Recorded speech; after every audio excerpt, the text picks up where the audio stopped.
वंदे श्री प्रभु सद्गुरुं गुणनिधिं सद्भक्तकल्पद्रुमं मंदानां शरणं शरण्यममलं नाथं त्वनाथाश्रयम् यत्सत्तावशजेन स्थावरभवो देहस्सुचेष्टान्वितः सोऽयं वो विदधातु वाञ्छितफलं माणिक्यकल्पद्रुमः। इन शब्दों में प्रभु महाराज के चरणों में अनंत कोटि प्रणाम अर्पित करते हुए आज इस पौष पौर्णिमा के पावन अवसर पर आप सभी सद्भक्तों को संबोधित करते हुए मुझे प्रसन्नता की अनुभूति हो रही है। जयंती उत्सव के बाद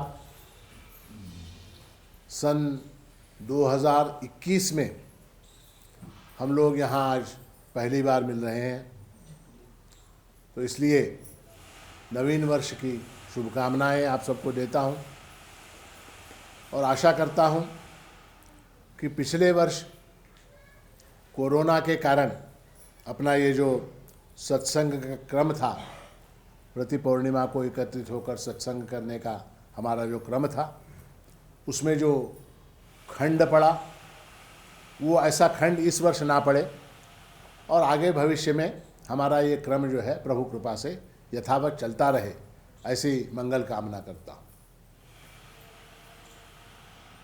जगत में जितने भी धर्म हैं उन सभी धर्मों की अपनी एक आचार संहिता है। आचार संहिता यानी क्या? उस धर्म के मानने वालों के लिए कुछ आदेश, कुछ निर्देश, कुछ नियम बताए गए। जैसे कि उदाहरण अगर हम लें तो इस्लाम धर्म है तो वहाँ क्या नियम है, तो वहाँ 5 वक्ता नमाज, 5 बार नमाज है, ज़कात है, हज है, ऐसे अनेक उनके नियम हैं। उनके नियमों का पालन जो करता है वो मुसलमान कहलाने के योग्य है। उसी तरह से ईसाई धर्म है, उनके कुछ नियम हैं, जो उन नियमों का पालन करता है उसको ईसाई कहा जाता है। उसके बाद बौद्ध हैं, उनके भी कुछ नियम हैं। अब रहा अपना हिंदू धर्म। हिंदू धर्म में हम किसको हिंदू कहें? जो किन नियमों का पालन करता है अथवा जिस मार्ग से चलता है, एक निश्चित अगर मार्ग हो, निश्चित अगर नियम हो, तो हम उसको कह सकते हैं कि भाई ठीक है, ये इस नियम का पालन करता है इसलिए ये हिंदू है। ठीक है। अब हिंदू धर्म में कैसे हम कहेंगे कि भाई ये हिंदू है? क्या नियम क्या है? हमारे नियम क्या है? आचरण के नियम कहाँ हैं? किसी गुरु ने अपने शिष्यों को बताया क्या कि तीर्थ यात्रा करनी चाहिए। कहाँ की? तो कहा तिरुपति की करो। ठीक है। दूसरे गुरु ने कहा काशी की करो। हाँ, अब ये जा रहा है दक्षिण में तिरुपति को, वो जा रहा है उत्तर में काशी को। ये काशी वाला तिरुपति नहीं जाता, तिरुपति वाला काशी नहीं जाता, फिर कैसे मेल मिलाप होगा? किसी ने कहा संध्या वंदन करो, किसी ने कहा पारायण करो, किसी ने कहा जप करो, किसी ने कहा कृष्ण की पूजा करो, दूसरे ने कहा राम की पूजा करो, तीसरे ने कहा शिव की पूजा करो, चौथे ने कहा भगवती की पूजा करो। हाँ, तो अनेक अनेक अनेक मार्ग हुए। तो एक निश्चित ऐसा चिन्ह क्या है, ऐसे नियम क्या है, ऐसा आचार धर्म क्या है, ऐसे आचार संहिता क्या है जिसके कारण हम स्वयं को हिंदू कह सकें? ये सवाल। और ऐसी किसी आचार संहिता के अभाव में, ऐसे किसी आचार धर्म के अभाव में, ऐसे किन्हीं नियमों के अभाव में क्या हो रहा है? तो हमारा धर्म जो है वो विघटित हो रहा है। और लोग कहते हैं आपके पास कोई नियम नहीं है, आपके पास कोई आचार नहीं है, आपके पास कोई ये नहीं, जो जिसकी मर्जी जैसा है वैसा चल रहा है। नित्य नए अवतार, नित्य नए भगवान, नित्य नए उत्पन्न हो रहे। हाँ, टीवी के ऊपर आप देखिए, नए नए भगवान, नए नए अवतार अवतरित होते हैं। वे महीने 2 महीने बाद अरेस्ट होकर जेल चले जाते हैं, फिर वो जेल चले जाते हैं, फिर नया अवतार अवतरित हो जाता है हमारे धर्म में, है ना? कितने हैं? तो कोई एक मार्ग, कोई एक रास्ता, कोई एक आदेश, कोई एक निर्देश आपके धर्म में नहीं है, ऐसा आरोप लगाते हैं। वास्तविकता ऐसी नहीं है। हमारे यहाँ सामान्य धर्म और विशेष धर्म कहे गए उपनिषदों में, और विशेषकर पतंजलि के योग सूत्रों में उसका हमको स्पष्ट निर्देश प्राप्त होता है कि हमारे धर्म का आचरण करने के लिए हमें किन नियमों का पालन करना चाहिए, चाहे वो किसी भी संप्रदाय का हो, चाहे शैव हो, चाहे वैष्णव हो, चाहे शाक्त हो, चाहे गणापत्य हो, चाहे कुछ भी हो। इन सामान्य नियमों का पालन जो करता है वही हिंदू कहलाने के लायक है। जो तिरुपति जाता है, जो काशी जाता है, जो दान करता है, जो श्राद्ध करता है, जो पूजा करता है, राम की पूजा करता है, राम मंदिर के लिए चंदा देता है, वो उसको हम हिंदू नहीं कहते। हम हिंदू किसको कहते हैं? इन नियमों का पालन जो करता है वो वास्तव में हिंदू है। इसके बाद वो विशेष धर्म, सामान्य धर्मों का पालन जो करता है वो हिंदू है। तो सामान्य धर्म कौन से हैं? तो उसको कहा जाता है कि 10 कमांडमेंट्स ऑफ हिंदुइज्म। जैसे ईसाई धर्म में ईसा ने अपने अनुयायियों को 10 आदेश दिए, उनको 10 कमांडमेंट्स कहते हैं। बाइबल के अंदर अत्यंत प्रसिद्ध ऐसे वो 10 उपदेश हैं ईसा के। तो उसी धरती पर, उसी भूमिका पर, उसी तरह से हमारे यहाँ भी हम ये कहते हैं कि 10 कमांडमेंट्स ऑफ हिंदुइज्म, 10 हिंदुइज्म के लिए, हिंदू धर्म के लिए अत्यंत अनिवार्य हैं, अत्यंत अनिवार्य हैं। इनको कमांडमेंट्स कहा गया। कमांडमेंट यानी क्या? आदेश, निर्देश, उपदेश। तो 10 जो हैं हमारे धर्म में कमांडमेंट्स हैं, 10 आदेश हैं। उनका जो पालन करता है वो अपने आप को हिंदू कहलाने के लायक है। पहले प्राइमरी मेंबरशिप जो है, उन 10 नियमों का जो पालन करता है वो हिंदू है। उसके बाद अन्य जो नियम हैं वो उसके संप्रदाय के हिसाब से हैं। उसके बाद के जो नियम हैं वो संप्रदाय के हिसाब से हैं। यानी क्या? ये तो सामान्य हिंदू होने के लिए मुझे ये 10 नियमों का पालन तो करना ही पड़ेगा। उसके बाद क्या? मेरा संप्रदाय कौन सा? तो मेरा संप्रदाय वैष्णव संप्रदाय है। तो मैं क्या? मैं विष्णु की उपासना करूंगा, मैं ऊर्ध्व त्रिपुंड धारण करूंगा, मैं तिरुपति की यात्रा करूंगा। ये सारी चीज़ें क्या हो गई? विशेष धर्म हो गई, संप्रदाय हो गया। मत धर्म जो है हमारा, धर्म में संप्रदाय में भेद है। धर्म जो है बहुत व्यापक, बहुत मूलभूत वस्तु है। और संप्रदाय क्या है? संप्रदाय जो है उस धर्म के अंदर अलग अलग जो उपासना पद्धतियां हैं, अनेक आचार्यों ने अपने अपने हिसाब से जो उपासना पद्धतियां निर्धारित की हैं उनको हम संप्रदाय कहते हैं। धर्म हमारा एक है, संप्रदाय हमारे भिन्न भिन्न हैं। तो इसलिए जो है हिंदू धर्म के जो सामान्य नियम हैं, जिनको हम कहते हैं 10 कमांडमेंट्स, उनके विषय में आज हम विचार करेंगे। न केवल उनके विषय में विचार करेंगे, उनको हम अपने जीवन में किस तरह से प्रैक्टिकली ढाल सकते हैं, इसके विषय में भी हम विचार करेंगे। तो पतंजलि मुनि ने, और तीसरी एक और बात महत्व की है कि पतंजलि मुनि ने इन नियमों का, यद्यपि ये नियम जो है ये सारे उपनिषदों में यतस्ततः दिखाई देते हैं, पतंजलि मुनि ने उनको एक तरफ संग्रहित करके उसको उन्होंने क्या किया कि 5 यम और 5 नियम, हमारे यहाँ योग शास्त्र में यम, नियम, आसन, प्राणायाम, प्रत्याहार, धारणा, ध्यान, समाधि, ऐसे 8 अंग पतंजलि मुनि ने अष्टांग योग के बताए। और उसके अंदर जो है यम और नियम जो है वो प्रारंभिक हैं, अनिवार्य हैं, आवश्यक हैं, उपयोगी हैं। ठीक है? हम क्या करते हैं? योग कहाँ से प्रारंभ करते हैं? हम योग कहाँ से प्रारंभ करते हैं? तो हम टीवी लगाते हैं, टीवी के ऊपर बाबा रामदेव दिखाई देते हैं, हम आसन से शुरू करते हैं, आसन से योग शुरू करते हैं। योग आसन से शुरू नहीं होता। योग कहाँ से शुरू होता है? यम, यम, नियम। तो पतंजलि मुनि ने 5 यम कहे। यम यानी क्या? यमयति इति यमः, जो नियंत्रित करे उसको यम कहते हैं। यम यानी मृत्यु का देवता ऐसा मत समझिए, वो अलग अर्थ है। यम शब्द का अर्थ है नियमन करना, कंट्रोल करना। तो यम और नियम, जैसे कहीं आप जाते हैं किसी मंदिर में या कहीं किसी टूरिस्ट प्लेस के ऊपर जाते हैं तो वहाँ डूज एंड डोंट्स होते हैं, वहाँ बोर्ड लिखा होता है डोंट डू। जैसे तिरुपति में मैंने देखा, क्या तिरुपति में डूज एंड डोंट्स है। ठीक है? डोंट क्या है तिरुपति में? पहले डोंट क्या? तो तिरुपति के पर्वत के ऊपर, तिरुमला पर्वत के ऊपर महिलाओं का बालों में फूल लगाना निषिद्ध है। मालूम है आपको ये बात?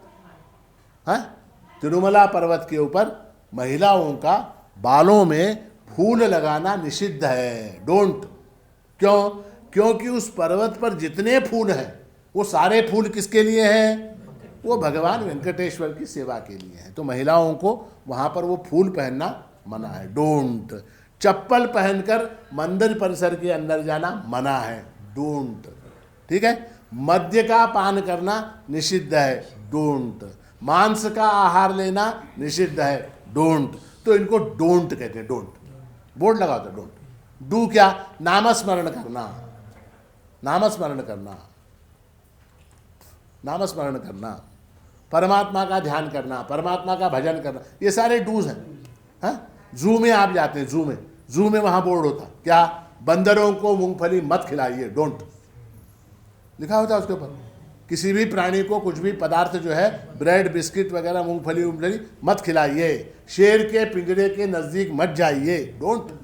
वहाँ डोंट होता है और इस तरफ डू होता है। प्राणियों के साथ दयापूर्वक व्यवहार कीजिए, उनके साथ सहानुभूतिपूर्वक व्यवहार कीजिए, उनको जो है ये मत मारिए, मत कंकर से मत मारिए, पत्थर से मत मारिए, उनके साथ प्रेम पूर्वक व्यवहार, ये जू में होता है, लिखा होता। तो हमारे हिंदू धर्म में जो यम और नियम है, यम कहते हैं डोंट। यम क्या? डोंट, मत कीजिए, यम। नियम यानी क्या? डू, ये करो, ये 5 चीजें मत करो। ठीक है, ये 5 चीजें करो, इनको यम, पंच यमाः पंच नियमाः।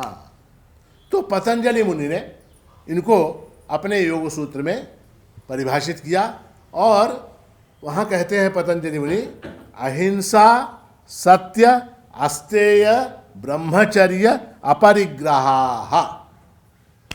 5 चीजें बताई, 5 चीजें। कौन कौन सी? तो अहिंसा, सबसे पहले क्या? अहिंसा। उसके बाद क्या? सत्यम, सत्य। उसके बाद क्या? अस्तेय, अस्तेय। उसके बाद क्या? ब्रह्मचर्य। उसके बाद क्या? अपरिग्रह। ये 5 चीजें मत करो। ठीक है। अब मत करो में वहां देखिए 2 चीजें आ गई, कौन सी?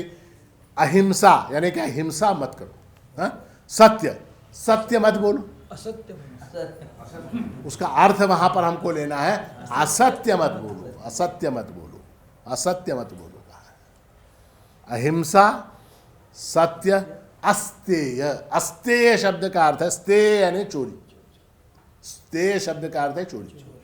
अस्तेय शब्द का अर्थ है चोरी न करना, चोरी न करना। उसके बाद ब्रह्मचर्य, ब्रह्मचर्य का पालन मत करो, नहीं ऐसा नहीं है, ब्रह्मचर्य का पालन करो ऐसा अर्थ है वहां पर। ब्रह्मचर्य का पालन करो, ब्रह्मचर्य की हानि न हो, वहां पर इसलिए वो डोंट में आ गया। उसके बाद अपरिग्रह, अपरिग्रह यानी क्या? परिग्रह यानी वस्तुओं का संग्रह करना, वस्तुओं का संग्रह करना। अपरिग्रह यानी वस्तुओं का संग्रह न करना। ये 5 चीजें डोंट में आती। उसमें ऐसा है, नियम से भी यम महत्वपूर्ण है, डू से भी डोंट महत्वपूर्ण है। ये करो ऐसा आदेश आगे दे रहे हैं, किंतु ये करना जो है वो अगर समझो मान लीजिए करने में थोड़ी ढिलाई भी हो गई तो भी जो मत करो है वो तो बिल्कुल मत करो। पहले यम, उसके बाद नियम। यम जो है वो नियम से ज्यादा महत्वपूर्ण है, यम जो है वो नियम से अधिक महत्वपूर्ण है। न करना, ये चीजें न करना। अब इसमें सबसे पहले आता है अहिंसा। अहिंसा मैं संक्षेप में, क्योंकि समय हमारे पास ज़्यादा नहीं है, संक्षेप में मैं आपको ये सारी चीज़ें बताऊंगा। तो अहिंसा, अहिंसा यानी क्या? अहिंसा शब्द का अर्थ ऐसा है, कर्मणा मनसा वाचा सर्वभूतेषु सर्वदा अक्लेश जननम प्रोक्तम अहिंसे अहिंसात्वेन योगी भी। कर्म से, मन से, वाणी से, इन तीनों से, कर्मणा मनसा वाचा, किसी भी प्राणी को, किसी भी जीव को क्लेश पहुंचाना हिंसा है, हिंसा है। किसी के साथ झगड़ा करना क्या है? हिंसा है। क्यों हिंसा है? क्योंकि वाणी से मैं उसको क्लेश पहुंचा रहा हूं। किसी को मारना, किसी को मारना, 2 थप्पड़ मारना, क्या हुआ? कर्म से हिंसा है, कर्म से हिंसा है। किसी का बुरा चाहना, किसी का बुरा चाहना, ये क्या है? ये मन से हिंसा है, मन से हिंसा है। तो इसलिए कर्मणा मनसा वाचा, काया से, मन से, वाणी से किसी भी जीव जात को, किसी भी प्राणी को, किसी भी मनुष्य को क्लेश पहुंचाना जो है, पीड़ा देना जो है, वो हिंसा के अंतर्गत आता है। और अहिंसा परमो धर्म कहा गया। सबसे पहला धर्म हमारा कौन सा है? अहिंसा। अहिंसा हमारा पहला धर्म है। तो जो गाली देता है, जो झगड़ा करता है, जो मारपीट करता है, ऐसे लोगों को हम हिंदू कह सकते हैं क्या? क्योंकि जो पहला ही आदेश है धर्म का, उसका ही उल्लंघन कर रहे हैं आप, उसका ही उल्लंघन आपका। टीवी पे देखा 26 जनवरी के दिन, तलवार लेके पुलिस वालों को मार रहे हैं लोग, लाल किले के ऊपर घुस रहे हैं, ट्रैक्टर लेके लाल किले के ऊपर चढ़ रहे हैं। ऐसे लोगों को हम हिंदू बोल सकते हैं क्या? नहीं बोल सकते, नहीं बोल सकते। धर्म के पहले आदेश का ही यहाँ पर निरादर हो चुका हो, कैसे होगा? उनको कैसे हम हिंदू बोलेंगे? तो अहिंसा। और दूसरी महत्व की बात ये आती है कि देखिए, अहिंसा में सबसे महत्व की बात आती है भोजन। भोजन आता है। भोजन में हमारे यहाँ मांसाहार और शाकाहार, दो चीजें। अब मांसाहार के अंदर प्राणी की हत्या है, प्राणी की हत्या है, वहाँ हिंसा है, वहाँ हिंसा है। तो वो हमारे धर्म के अनुकूल नहीं है, वो हमारे धर्म के क्या अनुकूल नहीं है? मांसाहार जो है वो हमारे धर्म के अनुकूल नहीं है। अब लोग क्या कहते हैं, आजकल बहुत बड़े बड़े लोग कहते हैं कि ऐसा है कि हम पशु को मारकर खाते हैं, हम पशु को मारकर खाते हैं, और तुम जो है पेड़ पौधों को मार के खाते हो, क्या फर्क है? तुम भी तो हत्या कर रहे हो, तुम भी तो हिंसा कर रहे हो। गेहूं को काटना, धान को काटना, आम के फल को काटना, केले के फल को झाड़ से उखाड़ना, ये भी तो हत्या है क्या नहीं है? हत्या है, हिंसा है। देखिए, हिंसा में ऐसा है, हिंसा की परिभाषा में ऐसा है, अक्लेश जननम, क्लेश पहुंचाना, क्लेश पहुंचाना। क्लेश किसको पहुंचता है? जिस वस्तु में अंतःकरण है, जिस जीव के अंदर अंतःकरण है, उसको क्लेश पहुंचता है, उसको क्लेश पहुंचता है। जिस वस्तु के अंदर अंतःकरण का अभाव है, उसको क्लेश नहीं होता। जैसे एक टेबल है, इस टेबल को मैंने जोर से मारा, क्या होगा? आपको एक थप्पड़ मारा, क्या हो जाएगा? तो कहने का तात्पर्य है कि वनस्पति के अंदर जो है, वनस्पति के अंदर अंतःकरण का अभाव है, अंतःकरण का अभाव है। अंतःकरण का अभाव होने के कारण वनस्पति को काटने से उसको क्लेश नहीं होता, ऐसा शास्त्र का मानना है। आप मुर्गे को काटेंगे, बकरी को काटेंगे, बैल को काटेंगे, गाय को काटेंगे, तो क्या होगा? वहाँ क्लेश होगा, प्राणी को क्लेश होगा। इसलिए भी हमारे शास्त्रों में, हमारे धर्म में मांसाहार का निषेध किया गया है। तो अहिंसा के अंदर ये महत्व की बात है, महत्व की बात है। तो इसलिए जो है अहिंसा परमो धर्म, अहिंसा जो है ये पहला डोंट है, ये पहला नियम है, अहिंसा। उसके बाद दूसरा आता है सत्य। दूसरा क्या? सत्य। हमारे धर्म में हमको ऐसा आदेश है कि हम सत्य बोलें, असत्य भाषण न करें। बहुत बार क्या हो जाता है कि हम अपना बड़प्पन दिखाने के लिए, अथवा किसी को भ्रमित करने के लिए, अपने किसी लाभ के लिए, अपने किसी मोटिव के लिए, किसी उद्देश्य के लिए हम लोग झूठ बोलते हैं, हम लोग झूठ बोलते हैं। झूठ बोलने से पाप होता है, झूठ बोलने से पाप होता है। देखिए, एक बात आपके प्रैक्टिकल जीवन में आप सबने झूठ बोला होगा। जब आप झूठ बोलते हैं, उस झूठ को याद रखना पड़ता है, झूठ को याद रखना पड़ता है। जब आप सच बोलते हैं तो सच को याद नहीं रखना पड़ता। जब आप सच बोलते हैं तो सच को याद रखने की आवश्यकता नहीं है, झूठ को याद रखना पड़ता है। और वो बोझ जो है मरते दम तक संभालना पड़ता है, वो बोझ, झूठ का बोझ मरते दम तक संभालना पड़ता है। और एक झूठ को छुपाने के लिए 100 झूठ बोलने पड़ते हैं। जैसे मान लीजिए उदाहरण के लिए मेरा चश्मा, ये मेरा चश्मा, ठीक है। अब इस चश्मे की कीमत किसी ने मुझसे पूछी, महाराज जी ये चश्मा आपका बड़ा बढ़िया है, इसकी कीमत क्या है? तो मैं उसको इम्प्रेस करने के लिए, उसको प्रभावित करने के लिए मैंने कहा ये चश्मा मैंने अमेरिका से मंगाया है और कम से कम 8 लाख रुपए का है ये चश्मा। कितना? 8 लाख। तो अब क्या हो गया, अब लोगों के अंदर खबर फैली, क्या महाराज जी का चश्मा 8 लाख का है, हाँ? अब मुझे ये फिगर याद रखना पड़ेगा, क्या? 8 लाख। 8 लाख। अब लोग पूछेंगे महाराज तुमसे चश्मा कितनी सा? अगर मैंने कहा 7 लाख तो सपड़ गया, मैंने कहा 5 लाख तो भी गलती, 9 लाख तो वो 8 लाख का फिगर मुझको याद रखना पड़ेगा, याद रखना पड़ेगा। और मान लीजिए मैंने किसी को सच बता दिया 450 का है, ये 450 याद रखने की आवश्यकता है ही 450 का, आज भी 450 का, कल भी 450 का, परसों भी 450 का, उसको याद रखने की आवश्यकता है। मैंने 8 लाख अगर कहा तो वो 8 लाख मुझे याद रखना। देखिए आपने पिछले साल वो राफेल हवाई जहाज़ के सिलसिले में हमारे कुछ नेता लोग हवाई जहाज़ की कीमत बता रहे थे, एक बार 700 करोड़, एक बार 560 करोड़, एक बार 1500 करोड़, एक बार 1200 करोड़, एक बार पता नहीं क्या क्या बता रहे। वो झूठ को भी याद नहीं रख रहा बेचारा, वो बेचारा जो बता रहा था कीमतें, वो झूठ को भी याद नहीं रख सकता। तो ऐसी हालत हो जाती है। तो इसलिए हमारे यहाँ शास्त्र में कहा गया सत्यम ब्रूयात प्रियम ब्रूयात, सत्यम ब्रूयात प्रियम ब्रूयात, न ब्रूयात सत्यम अप्रियम, प्रियंच नानृतम ब्रूयात, एष धर्म सनातन।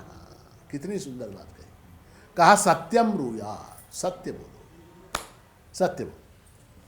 और वो सत्य कैसा होना चाहिए? प्रियम ब्रूयात, वो सत्य क्या होना चाहिए? प्रियम ब्रूयात। अब जैसे मैंने कहा आपसे क्या कि सत्य बोलना चाहिए, सत्य बोलना चाहिए। आपने देखा, हाँ, कोई एक महिला है, हाँ, अब उसकी नाक बेचारी की दुर्भाग्यवश टेढ़ी है, मान लीजिए दुर्भाग्यवश उसकी नाक टेढ़ी है, नाक टेढ़ी है, ये सत्य है क्या नहीं? जैसे ही वो महिला ने आओ तुमसे नाक थोड़ा वाकड़े दिसू लाले, सत्यम ब्रूयात, सच बोला क्या नहीं? आपकी नाक टेढ़ी नजर आ रही, अरे तुझे क्या जरूरत है भाई? शास्त्र में कहा गया सत्यम ब्रूयात प्रियम ब्रूयात, ऐसा सत्य बोलो जो प्रिय हो, ऐसा सत्य बोलो जो प्रिय हो। न ब्रूयात सत्यम अप्रियम, अप्रिय सत्य नहीं बोलना चाहिए। अप्रिय अगर सत्य भी हो तो मत बोलो, क्या जरूरत है बोलने की? जब तक उसकी आवश्यकता ना हो तब तक मत बोलो। हाँ, मान लीजिए मुझे मालूम पड़ा क्या राम शर्मा जेल गए, मुझे मालूम पड़ा क्या राम शर्मा जेल गया, ये सत्य, ठीक है। अब राम शर्मा सामने आया, हाँ, जेल में कितने दिन थे? मैंने पूछा, हाँ, तो उसको बुरा लगेगा क्या नहीं? मैं जेल में था, ये सत्य है क्या नहीं? हाँ, तो ऐसा प्रश्न, ऐसी बात, ऐसा सत्य नहीं बोलना चाहिए जो अप्रिय हो, अप्रिय हो, अप्रिय सत्य नहीं बोलना चाहिए। क्या जरूरत है बोलने की? वो बोलने की आवश्यकता नहीं। और प्रियंच नानृतम ब्रूयात, और प्रिय भी जो है असत्य नहीं होना चाहिए, प्रिय भी असत्य नहीं होना चाहिए। यानी किसी की तारीफ करने के लिए, किसी की प्रशंसा करने के लिए हम कह रहे थे क्या, हाँ, कि जो है अमुक व्यक्ति जो है हमारे डॉक्टर हैं, हाँ, कौन? डॉक्टर वेंकटेश जोशी, हाँ, डॉक्टर साहेबला या वर्षी पद्मभूषण मिळालं। अरे पद्मभूषण मिला, बोल दिया भाषण में पद्मभूषण, अरे वो प्रिय है। वो वाक्य क्या, हमारे डॉक्टर को पद्मभूषण पुरस्कार प्राप्त हुआ, ये वाक्य प्रिय है, किंतु वो असत्य है, किंतु वो असत्य है।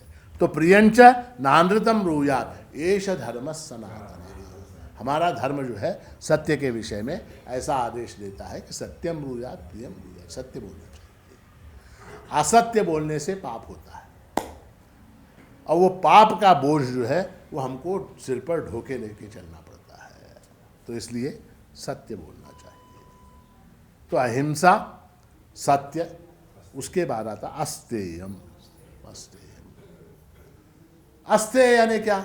अस्तेय यानी चोरी न करना। महाराज जी हम सब लोग सभ्य लोग हैं, हम लोग चोरी करते हैं क्या? काहीतरी आपलं सांगायचं म्हणून सांगायचं, चोरी करू नका. आम्ही काय कोणाच्या घरी रात्री उठ जातो का, खिडकी म्हणून उडी मारतो का, कोणाचं काहीतरी चोरी कर, हम चोरी करते हैं क्या? आप लोग चोरी करते हैं क्या?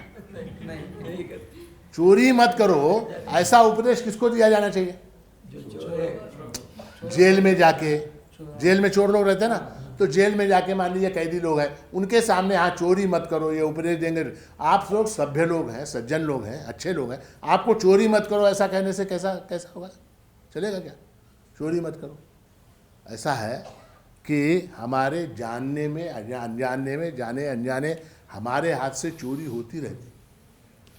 चोरी शब्द का अर्थ ऐसा है कि किसी अन्य के हक को मारना, अन्य के हक को, अन्य के हिस्से को खा लेना, इसका नाम चोरी है. और बांट कर न खाना, इसका नाम भी चोरी है. बांट कर न खाना, इसका नाम चोरी है. और अन्य के हक को खाना, उसका भगवान ने गीता में भी कहा है कि स्तेन एव सहा, स्तेन एव सहा. जो है यज्ञशिष्टासन संता मुच्यन्ते सर्वकिल्बिषे, उस श्लोक में कहा कि स्तेन एव सहा, स्तेन एव सहा. तो वो जो दूसरों को, समाज को, अपने परिवार को, अपने लोगों को न देकर अकेला छुप छुप के खाता है, वो क्या है? चोर है. वो चोर है. और दूसरों का हक जो मारता है वो चोर है. तो ये चोरी जो है हमारे हाथ से सतत होती रहती है. हमारे हाथ से ये चोरी सतत होती रहती है, सतत होती रहती है. देखिए कि टैक्स हाँ, नित्य के व्यवहार में हम टैक्स की चोरी करते हैं. नित्य के व्यवहार में टैक्स की चोरी करते हैं, वो पाप है. क्योंकि किसी दूसरे का हक मार रहे हैं, किसी दूसरे का हक हम मार रहे हैं. भोजन करते हैं, भोजन में हम जितना खा सकते हैं उससे अधिक मात्रा में अन्न थाली में लेते हैं और वो वेस्ट करते हैं. वो क्या है? वो क्या है? वो भी चोरी है. वो भी चोरी है. हम अपने शादी में, ब्याह में, कार्यक्रम में, इसमें उसमें जो अनावश्यक खर्च करते हैं, जो अनावश्यक खर्च करते हैं, वो चोरी है. वो चोरी है. अब जैसे शादियों में मान लीजिए कितने 25 तरह की मिठाइयाँ बनाए, खाते हैं क्या लोग 25 तरह की मिठाई? एक मीठा खा, 2 मीठा खाने में परेशान हो जाते, कोई नहीं खाता. आपने अपनी शान के लिए, अपने बड़प्पन के लिए आपने 25 तरह की मिठाइयाँ लगा दी, हाँ, उसके बाद दूसरे दिन वो ले जाके फेंक दी, हाँ, तो किसका हक मारा आपने? समाज का. हम वृक्ष, समाज से लकड़ी लेते हैं, हम जो है प्रकृति से वृक्ष लेते हैं, लकड़ी लेते हैं, लकड़ी का फर्नीचर बनाते हैं, लकड़ी की अलमारी बनाते हैं, लकड़ी का पलंग बनाते हैं, लकड़ी का सोफा सेट बनाते हैं, सब कुछ बनाते हैं. एक वृक्ष लगाते हैं क्या हम लोग? वापस देते हैं क्या प्रकृति को? हम प्रकृति से इतना पानी लेते हैं, हम प्रकृति से इतना जल लेते हैं, पानी लेते हैं, हाँ, कभी वो पानी कंजर्वेशन किया हमने? रेन हार्वेस्टिंग किया, कुछ पानी को व्यवस्थित किया, प्रकृति के प्रति कुछ किया, एनवायरनमेंट के लिए? नहीं करते, नहीं करते. एनवायरनमेंट के लिए कुछ नहीं करते. ऑक्सीजन इतना लेते हैं, ऑक्सीजन लेते हैं, कार्बन डाइऑक्साइड छोड़ते हैं प्रकृति के अंदर. हाँ, एक नीम का पेड़ लगाया कहीं हमने? नहीं लगाते. नीम का, तुलसी का पौधा लगाते. तुलसी का पौधा क्यों लगाते? तुलसी का पौधा ऐसा है सबसे ज़्यादा ऑक्सीजन इमिट करता है. वो कार्बन डाइऑक्साइड को खींचता, ऑक्सीजन को छोड़ता. इसलिए प्रत्येक घर में तुलसी होती है. हमारे यहाँ हिंदू लगाते हैं क्या तुलसी का पौधा? नहीं लगाते. बॉम्बे में जाइए आप, फ्लैट देखिए, किसी के घर में तुलसी का पौधा. जो हमारे गांव में है वगैरह घर हैं, ठीक है, मैं बड़े बड़े सिटी में, हैदराबाद में वगैरह 14th फ्लोर, इतना कुटल आवा हमारा तुलसी. ऐसा है. तो अस्तेय शब्द का अर्थ है चोरी न करना. चोरी न करना यानी किसी दूसरे के अधिकार को न मारना, जो दूसरे का हक है वो न मारना, और दूसरे को न देते हुए स्वयं उपभोग करना, इसका नाम चोरी है. इसलिए शास्त्र में कहा गया अस्तेयम. अस्तेयम यानी क्या? अस्तेयम यानी चोरी न करना. उसके बाद है ब्रह्मचर्य. ब्रह्मचर्य शब्द का अर्थ क्या है? तो ब्रह्मचर्य शब्द का अर्थ ऐसा है पुरुष का स्त्री के प्रति, स्त्री का पुरुष के प्रति जो प्राकृतिक आकर्षण है उसको नियमित करना, उसको नियमित करना, और जो शास्त्र की मर्यादा है, धर्म की जो मर्यादा है, उस मर्यादा के अंतर्गत चलना, पर स्त्री को माता समान मानना। देखिए आजकल परिस्थिति ऐसी हो गई है, फेसबुक है, व्हाट्सएप है, आपका क्या टीवी है, सीरियल है, सिनेमा है, इसके अंदर जो है स्त्री को उपभोग की वस्तु के रूप में प्रदर्शित किया जाता है। स्त्री को उपभोग की वस्तु के रूप में प्रदर्शित किया जाता है। हमारे यहाँ कहा गया, यत्र नार्यस्तु पूज्यन्ते रमन्ते तत्र देवता। जहाँ पर नारी की पूजा होती है, जहाँ पर नारी को माता के समान माना जाता है, देवता वहाँ वास करते हैं। आजकल हमारे यहाँ देवता वास करते हैं क्या? नहीं करते। क्यों नहीं करते? क्योंकि हमने नारी को उपभोग की वस्तु बनाया, नारी को उपभोग की वस्तु बनाकर उसका प्रदर्शन प्रारंभ कर दिया, उसका हमने प्रदर्शन प्रारंभ किया। और दुख की बात यह है, देखिए ये पुरुषों ने ही किया होता तो कोई बात नहीं, दुख की बात यह है कि महिलाएं उसको सहयोग देती हैं। महिला समाज जो है हमारा, उसको प्रवृत्ति को सहयोग देता है। किस प्रवृत्ति को? अब देखिए आप वो क्या फेसबुक के ऊपर, उसके ऊपर वो फैशन चैलेंज, क्या फैशन चैलेंज है? अमुक तरह से कपड़े पहनकर फोटो खिंचवाना है, ठीक है, अमुक तरह से कपड़े पहनकर फोटो खिंचवाना है। अब वो किसी ये पुरुष ने की बदमाशी, ये बदमाशी करने वाला पुरुष होता है पहले, ये कहता है कि फैशन चैलेंज, इस तरह से ड्रेस करके आप फोटो डालो अपनी, तो लगे महिलाएं भी अपनी फोटो डालने, महिलाएं भी अपनी फोटो डालने, ठीक है। अब वो फोटो, ठीक है, अब वो फोटो के ऊपर कमेंट क्या? लुकिंग हॉट, क्या? Looking hot. अपनी मां से कह सकता है तो लुकिंग हॉट बोल सकता है? कोई आदमी बोल सकता है अपनी मां से? Mama you are looking hot बोल सकते हैं क्या? अपनी बहन से बोल सकते हैं क्या? फिर किसी तीसरी महिला को तूने किस तरह से कहा? ये क्या है? ये अधःपतन है, चारित्रिक, राष्ट्र के चरित्र का अधःपतन है। सिनेमा है, आपका टीवी है, आपका व्हाट्सएप है, आपका फेसबुक है, ये सब माध्यम क्या है? ये सारे अधःपतन के माध्यम है। उनमें अच्छी चीजें भी होती होंगी, मैं नहीं कह रहा, मगर ज्यादातर जो है वो तो इस तरह का जो व्यवहार है, वो व्यवहार, इस तरह के व्यवहार को न करने का नाम ब्रह्मचर्य। ब्रह्मचर्य शब्द का अर्थ क्या? ब्रह्मचर्य शब्द का अर्थ है शास्त्र की जो मर्यादा है, धर्म की जो मर्यादा है, पति पत्नी जो है वो अपना जीवन धर्म की मर्यादा के अनुसार चलाएं, और अन्य जितने पुरुष हैं, अन्य जितने माता स्त्रियां हैं, वो जो है वो मेरे लिए भाई समान है, वो मेरे लिए माता समान है, मेरे लिए बहन के समान। इस तरह का भाव मन में रखना, इसका नाम क्या है? इसका नाम ब्रह्मचर्य है। इसका नाम शास्त्र में उसकी बहुत विस्तार पूर्वक चर्चा की गई है, किंतु संक्षेप में अगर मैं कहूं कि ब्रह्मचर्य का पालन करना यानी क्या? ब्रह्मचर्य का पालन करना यानी क्या? कि फेसबुक को न देखें, या फेसबुक में इस तरह के जो चीजें हैं उनको सीधी तरह से कट कर देना, व्हाट्सएप को कट कर देना, इस तरह के जो है सिनेमा को कट करना, इस तरह के सीरियल को न देखना, इसका नाम आज की दृष्टि में ब्रह्मचर्य यही है। तो कहने का तात्पर्य ब्रह्मचर्य यानी क्या? तो धर्म की मर्यादा में रहते हुए जो अपोजिट सेक्स है उसका समुचित समादर करना, उसका नाम क्या है? उसका नाम ब्रह्मचर्य है। और अंत में इसमें आता है अपरिग्रह। अपरिग्रह यानी क्या? हमको जो दुख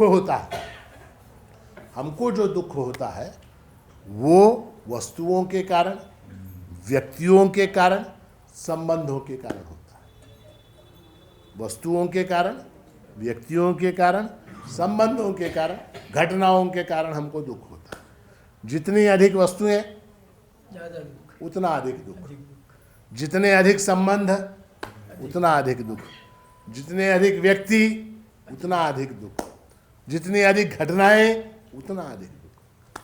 हमको दुख को कम करके अपने समय को प्रभु के चिंतन में, परमात्मा के चिंतन में लगाने की आवश्यकता है। संसार में होता यह है, देखिए कि मनुष्य की प्रवृत्ति ऐसी है कि वो सुख खोजता रहता है, सुख खोजता है, सुख, इस वस्तु में सुख है, उस वस्तु में सुख है, उस वस्तु में सुख है। तो सुख खोजते हुए वो अनेक तरह की, अनेक अनावश्यक वस्तुएं घर में इकट्ठी कर लेता है, घर में इकट्ठी कर लेता है। और उसके बाद क्या होता है कि उन वस्तुओं का मेंटेनेंस, उन वस्तुओं का मेंटेनेंस, उसके योगक्षेम के लिए फिर और वस्तुएं चाहिए। जैसे कपड़े धोने के लिए मुझे क्या चाहिए? वॉशिंग मशीन चाहिए। कपड़े धोने के लिए क्या चाहिए? Washing machine. वॉशिंग मशीन जो है वो वोल्टेज के फ्लक्चुएशन से खराब ना हो, इसलिए उसके लिए क्या चाहिए? एक स्टेबलाइजर चाहिए, ठीक है। अब वो स्टेबलाइजर व्यवस्थित चले, इसके लिए एक जनरेटर चाहिए, इन्वर्टर चाहिए, इन्वर्टर के लिए जनरेटर चाहिए। हाँ, तो वो जो है वो सन्यासी की कथा में बताता ना, वैसे जो है वो बढ़ता चला जाता है, बढ़ता चला जाता है, बढ़ता। अपरिग्रह यानी क्या? जीवन में जितनी हमारी आवश्यकता है, हम ये नहीं कह रहे वस्तुओं को मत संग्रह, अनावश्यक वस्तु। आप देखिए, आप एक प्रयोग करके देखिए, बहुशः हमारे यहाँ, हमारे इस प्रांत में जब नवरात्रि का उत्सव आता है आश्विन मास में, तो घर में हम लोग क्या करते हैं कि सारा घर चूना, रंग, रंगोटी वगैरह सब करके, वाइट वॉशिंग वगैरह सब करके क्लीन करते, सारा पूरा घर। ऐसे अवसर पर हम क्या करते हैं, सारी वस्तुओं को बाहर निकालते हैं।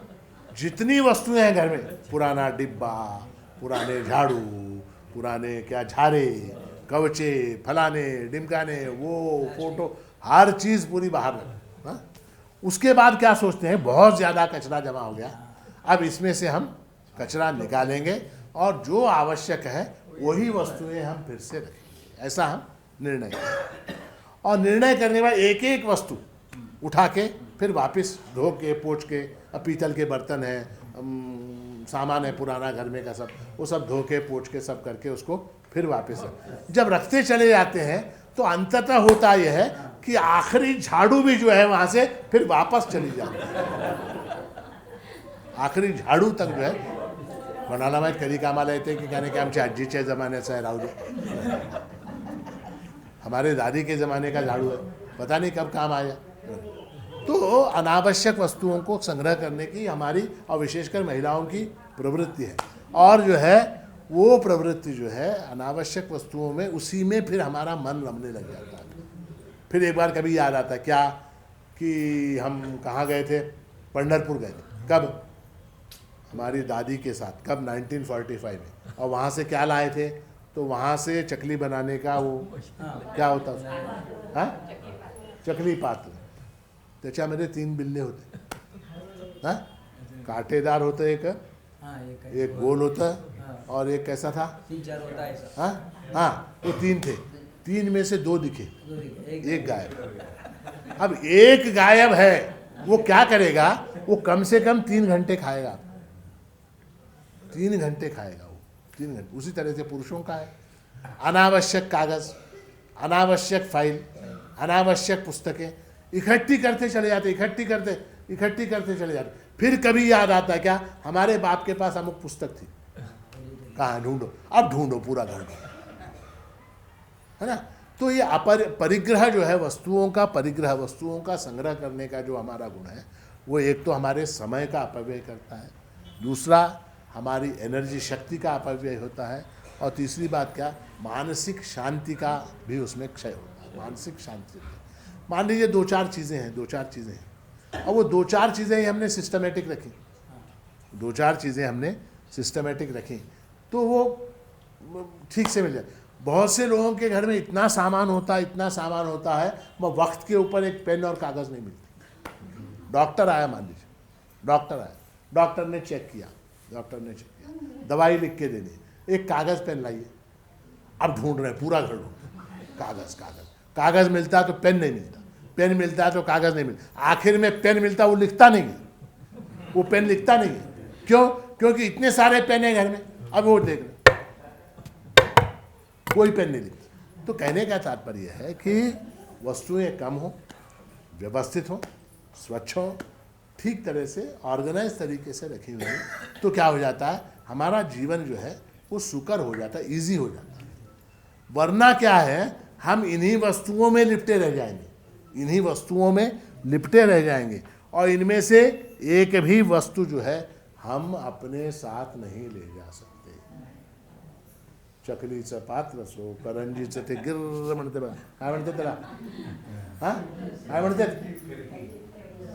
ते, चाक असते पाय कसं करायचं, करंजी करायचं, हा फिरकी फिरकी, ते घेऊन जाता येत नाही, इथं सोडावं लागतं। तो ये जो चीज़ें हैं वो इनको यहीं छोड़कर जाना है।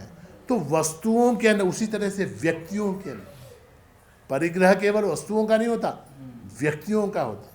हे आमचे मामा, हे आमचे काका, हे आमचे भाऊजी, हे आमचे अमके, आमचे तमके, ये सारे जितने रिश्ते हैं ना, जितने ज़्यादा रिश्ते होंगे उतना उनको संभालना कठिन, उतना उसको संभालना कठिन। एक को आप संभालने गए वो दूसरा नाराज़ हो जाता है, दूसरे को संभालने गए तीसरा नाराज़ होता है, तीसरे को संभालने गए चौथा नाराज़ होता है। सारी जिंदगी आपकी जो है उनको संभालने में चली जाएगी, उनको संभालने में चली जाएगी। तो वस्तु हैं, व्यक्ति हैं, सारी जितना संग्रह आप करेंगे, जितना आपका बड़ा वो पसारा होगा, उतना क्लेश, उतना कष्ट, उतना समय का अपव्यय होगा।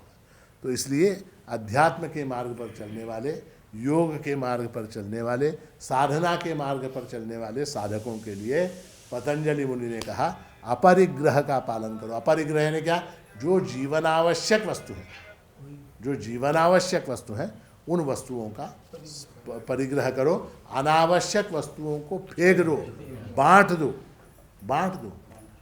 देखिए आप, क्या मैं क्या बताऊँ, लोगों के पास कपड़े होते हैं पुराने, अब उनका साइज देखिए, मान लीजिए क्या कि कब कॉलेज की उम्र में मैं हूँ, समझिए मेरे कॉलेज की उम्र का शर्ट, मैं जब कॉलेज में था उस समय का शर्ट, उस समय की पैंट, उस समय का कोट, उस समय के जूते मैं पहन सकता हूँ क्या? हाँ, पहन नहीं सकता। आप शरीर स्थूल हो गया, मोटा हो गया, बड़ा हो गया, अब वो उसके अंदर फिट ही नहीं होगा उस शर्ट के अंदर। उसी तरह से साड़ियाँ, एक एक के पास 300-300, 400-400 निकाल के देने की बुद्धि नहीं होती, निकाल के देने की बुद्धि नहीं होती, वो परिग्रह है। और वो परिग्रह क्या, अलमारियाँ कम पड़ती हैं लोगों को, अलमारियाँ जो है वो कम पड़ती। शादी के समय बाप ने एक अलमारी दी थी, शादी के समय एक अलमारी देता, एक अलमारी, एक पलंग, एक शीशा, स्टैंडर्ड, हाँ, एक अलमारी देता बाप, ठीक है। वो एक अलमारी लेके आई, ठीक है। अब उसके बाद क्या, फिर दूसरी हुई, फिर तीसरी अलमारी। बच्चे उतने नहीं होते, अलमारियाँ हो जाती। एक साल एक अलमारी, दूसरे साल दूसरी अलमारी, तीसरे साल तीसरी अलमारी, चौथे साल चौथी अलमारी, पाँचवें साल पाँचवें, अलमारियाँ भर जाती हैं घर के अंदर। और अलमारियों के अंदर क्या है, तो वो अलमारी खोल के देखने का भी टाइम नहीं है। 40 साल पुरानी साड़ियाँ हैं उसके अंदर, मगर वो उठा के किसी को देने की बुद्धि नहीं होती, नहीं होती। इसको कहते हैं परिग्रह, अपरिग्रह। अपरिग्रह यानी क्या, वस्तुओं के अंदर संग्रह बुद्धि का न होना, अनावश्यक वस्तुओं का संग्रह न करना। क्योंकि धर्म के मार्ग में, अध्यात्म के मार्ग में संग्रह जो है, वस्तुओं का संग्रह जो है वो क्लेशकर बताया गया है, दुखकर बताया गया है। तो अपरिग्रह होना चाहिए। तो ये 5 चीज़ें कौन कौन से, अहिंसा, सत्य, अस्तेय, ब्रह्मचर्य, अपरिग्रह, ये 5 चीज। मत करो, संग्रह मत करो, अपोजिट सेक्स के प्रति अनादर का भाव मत रखो, ब्रह्मचर्य, झूठ मत बोलो, सत्य, चोरी मत करो, अस्तेय, हिंसा मत करो, अहिंसा। ये 5 चीज़ें जो हैं किस में आती हैं, तो यम। उसके बाद पतंजलि मुनि मुड़ते हैं नियमों की। ये मत करो, पहले ये सीख लो, क्या, ये मत करो, बाकी कुछ करो मत करो, भाई ये मत करो। उसके बाद आता है नियम। नियम के अंदर शौच, संतोष, तप, स्वाध्याय, ईश्वर प्रणिधान, 5 चीज़। कौन कौन से, शौच, संतोष, तप, स्वाध्याय, ईश्वर प्रणिधान। अब आता है सबसे पहले शौचम। शौच यानी क्या? शौच यानी स्वच्छता। स्वच्छता किसकी स्वच्छता? शरीर की स्वच्छता, मन की स्वच्छता, वाणी की स्वच्छता, द्रव्य की स्वच्छता, घर की स्वच्छता, परिसर की स्वच्छता। हमारा क्या है कि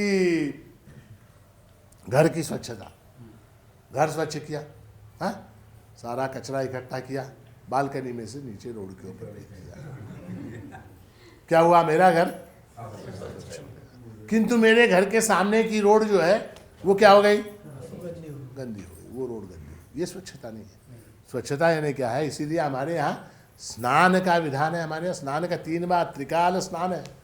प्रातः स्नान, मध्याह्न स्नान, सायं स्नान, 3 प्रकार के स्नान बताए गए हमारे। तो 3 स्नान है। तो शरीर की स्वच्छता ये बहुत आवश्यक है और उसका पालन हम लोग करते हैं। अनेक प्रकार के शैम्पू, अनेक प्रकार के साबुन, अनेक प्रकार के टूथपेस्ट, अनेक प्रकार के क्रीम, ये सब लगा लगू के शरीर की स्वच्छता। वह शरीर की स्वच्छता के साथ साथ मन की स्वच्छता, मन की स्वच्छता, मन की स्वच्छता के साथ वाणी की स्वच्छता, वाणी की स्वच्छता। वाणी की स्वच्छता में 2 चीज़ें हैं कि अभद्र भाषा का प्रयोग न करें, अभद्र भाषा का प्रयोग न करें एक। दूसरा, उच्चारण भी स्पष्ट हो। उच्चारण भी, श को स को श बोलना, ये वाणी की स्वच्छता नहीं है, वाणी का दोष है वो। तो उच्चारण हमारा स्पष्ट हो और क्या, वाणी में भद्रता हो। भद्रता यानी क्या? जेंटलनेस, सभ्य लोगों की भाषा हो, असभ्य भाषा का प्रयोग हो। टीवी के ऊपर आप देखिए, सीरियल के अंदर देखिए, कितनी गालियाँ, कितने अभद्र प्रयोग हैं। उनको देख के हमारा मन क्या हो जाता है? वो उसी तरह से प्रभावित होता है, उसी तरह से। और विशेषकर छोटे बच्चे, विशेषकर छोटे बच्चे, वो जैसा देखते हैं वैसा ही बोलते हैं, वैसा ही बोलते हैं, हैं? अब घर के अंदर माता पिता जिस प्रकार की भाषा का प्रयोग करेंगे, बच्चे उसी तरह की भाषा का प्रयोग करेंगे। तो इसलिए जो है हमको अत्यंत सावधानी पूर्वक वाणी की स्वच्छता के ऊपर ध्यान देना पड़ता है। शरीर की स्वच्छता, मन की स्वच्छता, वाणी की स्वच्छता और द्रव्य की स्वच्छता। द्रव्य की स्वच्छता यानी क्या? जिस प्रकार का धन, जो धन हम खर्च करते हैं, उसका उपभोग लेते हैं, वो धन अगर स्वच्छ होगा तो उस उपभोग से पाप नहीं होगा।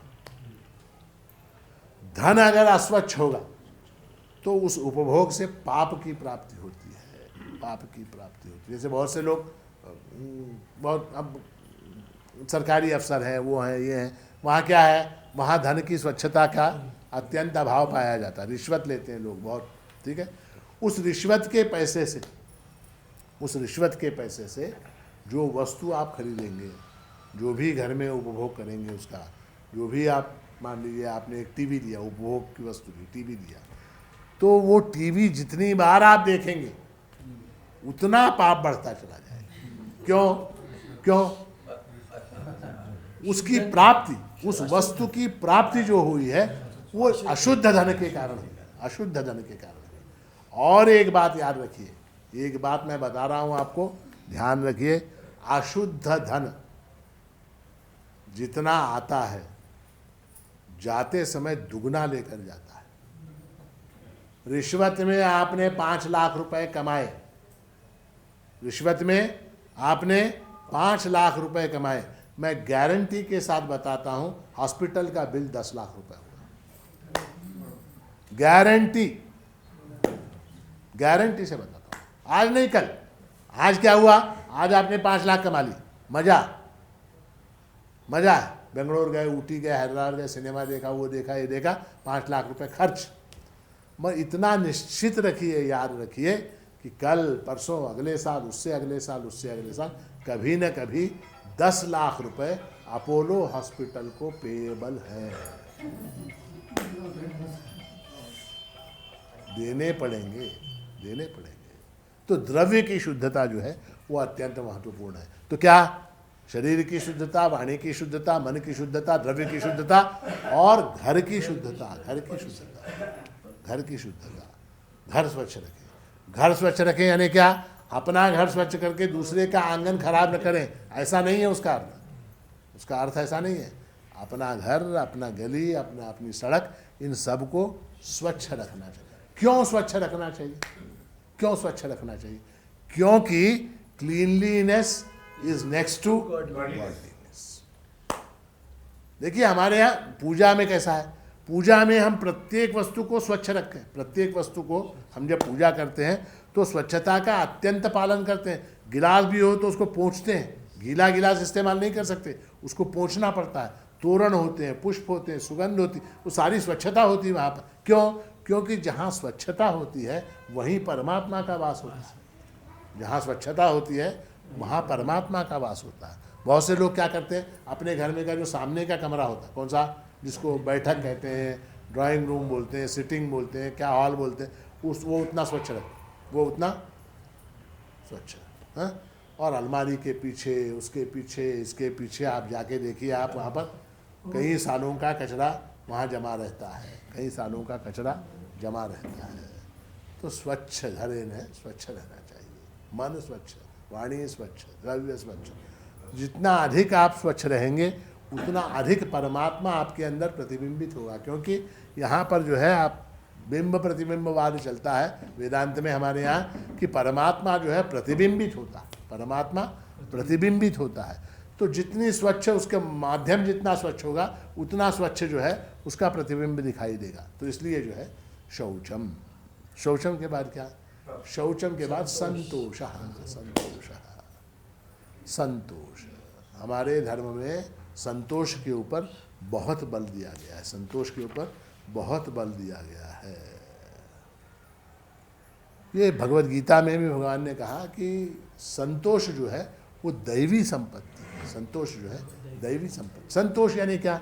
जितना परमात्मा ने मुझको दिया, जितना परमात्मा ने मुझको दिया, जितना मेरे कर्म के फल के रूप में मुझको प्राप्त हुआ, वो क्या है? वो परमात्मा का प्रसाद है, वो परमात्मा का प्रसाद है। इस रूप में उसको स्वीकार करना, इसको संतोष कहते हैं। क्योंकि ऐसा है कि मनुष्य की तृप्ति जो है वो कितने से भी नहीं हो सकती। शास्त्र में यहाँ तक कहा गया कि जगत में जितनी स्त्रियाँ हैं, जगत में जितना धान्य है, जगत में जितना स्वर्ण है, वो सारा जो है एक मनुष्य की तृप्ति के लिए भी पर्याप्त नहीं है। ऐसा उपनिषदों में आया है। जगत में जितनी स्त्रियाँ हैं, जितना धन है, जितना वैभव है, जितना धान्य है, हाँ, वो सारा भी एक आदमी को मिल जाए तो भी वो तृप्त नहीं हो सकता, तो भी वो तृप्त नहीं हो सकता। तो तृप्ति जो है वो वस्तु के अंदर नहीं होती। तृप्ति क्या है? मन की अवस्था है। तृप्ति जो है वो it is a state of mind, it is a state of mind. तृप्ति जो है वो मन की अवस्था है। तृप्ति जो है वस्तुओं के, मान लीजिए मुझको 1 लाख रुपए मिल गए तो मैं तृप्त हो जाऊंगा, मुझे 10 लाख मिल गए तो मैं तृप्त हो जाऊंगा, मुझे 25 लाख मिल गए तो मैं तृप्त हो जाऊंगा, ऐसी बात नहीं है। मन जब तृप्त हो जाता है तब तृप्ति होती है। मन जब तृप्त होता है तब तृप्ति, चाहे वो 1 रुपये में हो, चाहे 10 रुपये में हो, चाहे 20 रुपये में हो, है। ऐसा आपने अनुभव किया है, बहुत से लोगों ने अनुभव किया। जैसे तृप्ति मैं अनेक बार उदाहरण देता हूँ। क्या? किसी वस्तु को खाने की इच्छा, किसी वस्तु को खाने की इच्छा होगी तो महिलाएं जो है अनेक बार कुछ बनाती हैं, वस्तुएं, विशेष वस्तुएं बनाती, विशेष व्यंजन बनाए। घर में मेहमान आ गए, वो आ गए, बच्चे आ गए, फलाने आ गए, ढिमकाने, सब लोगों ने मिलके वो वस्तु खत्म कर। मान लीजिए श्रीखंड बनाया, हाँ, आ गए, भाई के बच्चे आ गए, बहन के बच्चे आ गए, अमुक आ गए, तमुक आ, मित्र आ गए, वो सारा इतना जो श्रीखंड बनाया था वो खत्म हो गया। जिसने बनाया, जिस माता ने वो बनाया, उसको नहीं मिला मान लीजिए, हाँ, फिर भी वो तृप्त होती है क्या नहीं? कैसे तृप्त होती है? हाँ, बहन के बच्चे खा गए, उसके बच्चे खा गए, भाई के बच्चे खा गए, वो फलाने काका के बच्चे खा गए, मामा के बच्चे खा गए, सब खा गए, मुझको नहीं मिला, ऐसा चिल्लाते बैठती क्या? नहीं, वो तृप्त होती। कैसे तृप्त होती है? उसको मन में जो है तृप्ति का भाव आ जाता है, तृप्ति का भाव आ जाता है, तृप्ति का भाव। तो तृप्ति जो है वो मन की अवस्था है, उसका वस्तु से कोई लेना देना नहीं। संतोष जो है वो तृप्ति का द्योतक है। संतुष्टि यानी क्या? जो मिला है परमात्मा की कृपा से उसके अंदर संतुष्ट रहना। क्योंकि उसकी कोई सीमा नहीं, किसकी वस्तुओं को प्राप्त करने की कोई सीमा नहीं। आप देख रहे हैं अंबानी जापान गया, अंबानी इंग्लैंड गया, अपना अंबानी कहाँ रूस गया, किस लिए गया? किस लिए गया? वहाँ नया डील करने गया, वहाँ नई फैक्ट्री, नया व्यापार, नया उद्योग, नया धंधा करने के लिए गया। उसकी कोई सीमा है क्या? अंबानी जैसा आदमी तृप्त नहीं है, हम आप तृप्त हो सकते हैं क्या? हो सकते हैं? नहीं हो सकते, कभी नहीं हो सकते। तो तृप्ति जो है वो मन के अंदर होती है। और जो है अगर तृप्त नहीं होंगे, अगर तृप्त नहीं होंगे तो फिर परमात्मा का नाम कब लेंगे? देखिए, तृप्त व्यक्ति ही आत्मानुसंधान कर सकता है, तृप्त व्यक्ति ही परमात्मा। इसलिए हमारे कहा गया, मराठी में हम लोग कहते हैं आधी पोटोबा मग विठोबा, आधी पोटोबा मग विठोबा। भूखा आदमी भगवान का नाम ले सकता है क्या? नहीं ले सकता। वो भगवान का नाम लेगा तो भी उसको क्या याद आएगा? उसको दाल रोटी चावल सब्जी यही याद आएगा। हाँ, तो इसलिए जो है तृप्ति जो है मन को शांत रखने के लिए तृप्त होना आवश्यक है। और तृप्त होने के लिए क्या है? हमको संतोष करना आवश्यक है, संतोष करना आवश्यक है। वो हमारे संतों ने कहा क्या कि गोधन गजधन वाजिधन और रतन धन खान, जब आवे संतोष धन सब धन धूलि समान, सब धन धूलि समान। गोधन गजधन वाजिधन, गोधन यानी क्या? गोधन यानी गाय, गजधन यानी हाथी, वाजी यानी घोड़े। हाँ, गोधन गजधन वाजिधन और रतन धन खान। और रतन धन कैसा? तो रत्नों की खान, रत्नों की खान, रतन धन खान। जब आवे संतोष धन, जब संतोष का धन आ जाता है, ये बाकी के सारे धन भूल समान।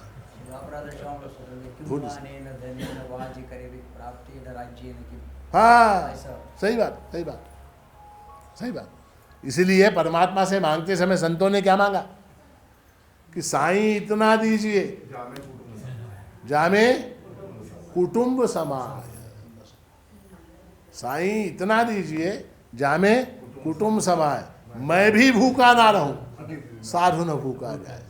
मैं भी भूखा ना रहूं, मेरे घर में जो भिक्षुक आए वो भी भूखा रहे, बस इतना बस काफी। इससे ज्यादा अगर दिया तो वहां से प्रॉब्लम स्टार्ट, वहां से प्रॉब्लम स्टार्ट हो जाती है।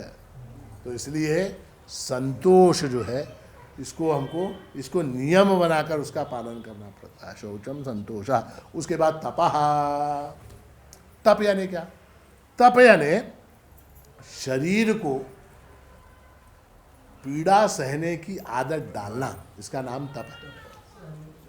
शरीर को पीड़ा कष्ट सहने की आदत डालना, इसका नाम तप है। और ये तप कितने प्रकार का होता है?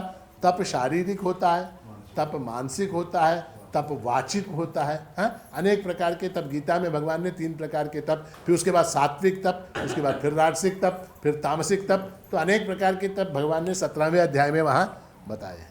तो हम साधारण अगर हम देखें तो तप शब्द का अर्थ है तपना, तपना, शरीर को कष्ट सहन करने की आदत डालना। आप देखिए पुराने ज़माने में जितने मंदिर होते थे बड़े बड़े प्राचीन, वो सारे ऐसे स्थल पर जहाँ पहुँचने में शरीर को कष्ट हो। तिरुपति, तिरुपति। अब क्या हो गया? अब तिरुपति जाने के लिए आपको बस है।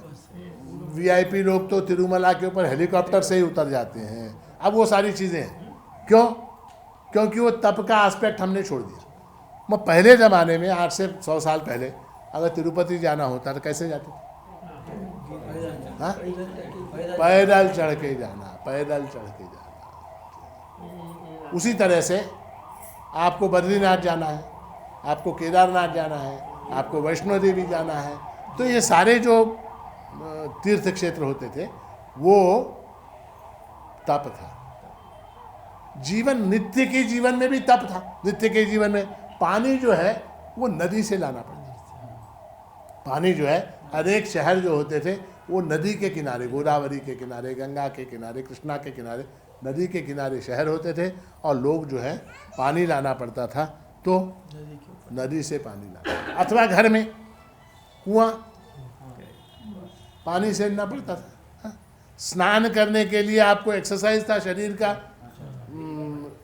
पानी निकालना पड़ता था, फिर नहाना पड़ता था। जिसका उसको परिश्रम करके पानी निकाल के नहाना पड़ता था। ठीक है।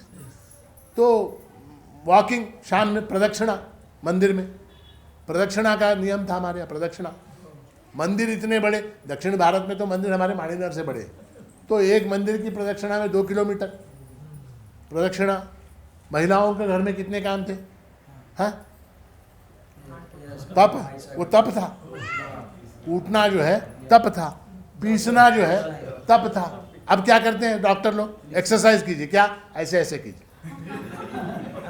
ऐसे ऐसे, ये एक्सरसाइज, हाँ, ऐसे करने से क्या हो जाएगा, एक्सरसाइज। वो सारा एक्सरसाइज हमारे जीवन का अंग था, हमारे जीवन का अंग था। ये क्या था, एक्सरसाइज था। ये क्या था, एक्सरसाइज था। हाँ, सूप से जो है धान्य को ये करना एक्सरसाइज था, पानी सेंधना एक्सरसाइज था, कूटना एक्सरसाइज था, ये सारी चीज, कपड़े धोना एक्सरसाइज। अब क्या हो गया, अब हर चीज के लिए हर चीज के लिए मशीन आ गई। तो तप हमारे जीवन का समाप्त हो गया। मगर क्या हुआ, तप वहां समाप्त हो गया, वो किस रूप में वापस आया, रोग के रूप में वापस आया। वो जो है, वो जो शरीर को काम में लगाना, शरीर को पीड़ा पहुंचा, इसलिए कहते हैं ना खाने के बाद एक्सरसाइज करना आवश्यक है। अब हमने वो सारा बंद कर दिया, पानी खींचना छोड़ दिया, पानी सेंधना छोड़ दिया, कूटना छोड़ दिया, पखाड़ना छोड़ दिया, सारे काम छोड़ दिए। अब क्या है, बैठना, टीवी देख, सिर्फ अंगूठे का एक्सरसाइज, इतना ही एक्सरसाइज। अब वो क्या हो गया, अब वो प्रकृति जो है अपना न्याय करती है, प्रकृति जो है वो अपना न्याय करती है। क्या हो गया, अब बीपी आ गया। अब देखिए, आपकी दादी को बीपी था क्या, नहीं। आपके दादा को शुगर था क्या, नहीं था। पुराने जमाने में ये शुगर बीपी वगैरह किसको होता था, राजा लोगों को होता था। मैंने सुना है कि ये राजा लोगों की बीमारी है। राजा कौन, तो फलाने अमुक बादशाह, उनका काम क्या, सिर्फ बैठे रहना, ऐसे लोगों को वो बीमारी हो। बाकी साधारण लोगों को ये बीपी हो गया, शुगर हो गया, अमुक हो गया, तमुक हो गया, ये बीमारियां होती नहीं थी, राजा लोगों को होती थी। अब क्या हो गया, अब हर आदमी घर में राजा, हर आदमी औरत रानी। अब हर आदमी राजा, हर आदमी सोफा के ऊपर बैठ के टीवी देख रहा, हर महिला रानी है, पैर पे पैर डाल के वो टीवी देख रही है। तो तप नाम की चीज जो है वो समाप्त हो गई हमारे जीवन से। तो हमको तप आवश्यक है। तप यानी क्या, तो शरीर को कष्ट देना। शरीर को कष्ट किस रूप में दे सकते हैं, तो व्यायाम के रूप में दे सकते हैं, योगासन के रूप में दे सकते हैं, घर के कामों के रूप में दे सकते हैं, और सबसे बड़ी बात प्रदक्षिणा के रूप में दे सकते हैं। ये प्रदक्षिणा जो है ना, ये बहुत साइंटिफिक कंसेप्ट है हमारे धर्म में। मंदिर की प्रदक्षिणा ऐसा है कि विषयांतर हो रहा है, मगर प्रदक्षिणा की बात आई इसलिए बता। प्रदक्षिणा पुराने ज़माने में आपने देखा होगा, साइकिल होती थी, देखी साइकिल, साइकिल में लाइट लगती थी। कैसे लगती थी, उसका एक डायनामा होता था, उसका एक डायनामा होता था। वो डायनामा का टायर के साथ संसर्ग होता था, फ्रिक्शन होता था। वो टायर जैसे घूमता था, उसके साथ वो डायनामा घूमता था। डायनामा घूम के इलेक्ट्रिसिटी वहाँ पर, कहाँ, बल्ब। तो साइकिल में लाइट ऐसे जलती थी। जब हम परमात्मा को अपने जीवन का केंद्र बना के, जब उसके इर्द गिर्द हम घूमेंगे, परमात्मा को अपने जीवन का केंद्र बनाकर जब हम उसके इर्द गिर्द घूमेंगे, तो क्या हो जाएगा, तो वहाँ पर इलेक्ट्रिसिटी जनरेट होगी, शक्ति जनरेट होगी। और वो शक्ति जो है यहाँ पर लाइट जलाएगी। यहाँ वो लाइट कहाँ जलेगी, यहाँ पर जलेगी, यहाँ पर जलेगी, बुद्धि में, बुद्धि के अंदर। परमात्मा का प्रकाश हमको कब दिखाई देगा, जब हम उस इलेक्ट्रिसिटी को जनरेट करेंगे। वो इलेक्ट्रिसिटी कैसे जनरेट होगी, तो प्रदक्षिणा के माध्यम से। तो तप में कहने का तात्पर्य, विषयांतर हो गया, प्रदक्षिणा का विषय बहुत बड़ा है। यहाँ मैं आपको बता, शरीर के कष्ट, शरीर को पीड़ित कर, शरीर को जानबूझकर पीड़ित करना, उसको शरीर को पीड़ा सहने की आदत डालना, इसका नाम तप है। तो तप जो है एक बहुत बड़ा वैल्यू है, और वो जो है हमारे जीवन में हमको हिंदू कहलाने के लिए वो तप करना आवश्यक है, तप करना आवश्यक है। 10 साल में एक बार कभी बद्रीनाथ गए, 5 साल में एक बार तिरुपति गए, उस बार चढ़ के गए, और चढ़ के जाते समय मक्का भुट्टा खाते गए, नहीं। जीवन में नित्य जो है वो शरीर को पीड़ा पहुंचाने के लिए, जो शरीर को पीड़ा सहने के लिए जिस शक्ति की आवश्यकता है, उस शक्ति का संपादन जो है वो तप के माध्यम से होता है। और इसलिए जो है तप जो है वो अत्यंत आवश्यक है। वाणी का भी तप है, मन का भी तप है। हाँ, वारी भी एक बहुत बड़ा तप है, बहुत बड़ा तप है। वारी जो है, पंढरपुर की जो वारी है वो भी बहुत बड़ा तप है। और इसीलिए हमारे संतों ने वो क्यों वारी की परंपरा क्यों प्रारंभ की, तो इसलिए की क्योंकि उसमें वहाँ से तप जो है होता है, तो शरीर तपता है। तो इसलिए जो है तप जो है वो एक बहुत बड़ी वैल्यू है, बहुत बड़ा उसका महत्व है। तो उसको हमें अपने जीवन में उतारना, नियम के अंतर्गत आता है तप। उसके बाद आता है स्वाध्याय। स्वाध्याय यानी क्या? देखिए, ये नियम है।